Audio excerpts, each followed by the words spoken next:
আমার উরুজাত সন্তানও যদি কোথাও চাঁদাবাজির জন্য আসে, আমার সন্তান যদিও এরা কুমিল্লাতে আসে না, বেটারা আমার থেকে বড় ব্যবসায়ী হতে তান্দা এরা ঘুরে দেশ বিদেশে, যদি আসে ফিসপোরা বান্দিরা ইলেকট্রিকের ফোটোর লোকে বাইন্দা পুলিশের খবর। আমার মনে হয় আমার সন্তান সম্পর্কে যে ক্লিয়ারেন্স আপনাদেরকে দিচ্ছি, আর বাকিদের ব্যাপারে বোধ হয় বলার অপেক্ষা রাখেন। এখানে অনেক মা বোনেরা আছেন, অনেক স্থানীয় নেতৃবৃন্দ আছেন, স্থানীয় লোকেরা আছেন। শেষ একটা কথাই বলবো, মনে রাখবেন অন্যায়কারীরা একেবারে লিমিটেড, শতকরা একজন অন্যায়কারী নয়। তারা তাদের সাথে ইউনাইটেড থাকে বলে তাদেরকে বেশি দেখা যায়, অনেক শক্তিশালী দেখা যায়। মিথ্যা।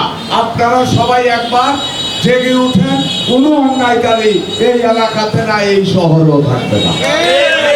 আর প্রমাণ 5 তারিখের 4-5 তারিখের আন্দোলন, এত শক্তিধর একটা সরকার যেই এই মায়েরা শিশু কোলে নিয়ে রাস্তায় নেমে আসছে, সব শক্তি ধূলিসাৎ হয়ে গেছে। আসেন, এগিয়ে আসেন, অন্যায়ের বিরুদ্ধে প্রতিবাদ করি। আমি বিশ্বাস করি, আপনারাও বিশ্বাস করেন, একদিন অন্যায়কারী পালিয়ে যাবে। অন্যায়কে যতদিন পর্যন্ত বিতাড়িত করতে পারবেন না, ততদিন পর্যন্ত আপনার আমার সত্যিকারের সুখ আমরা উপভোগ করতে পারবো না।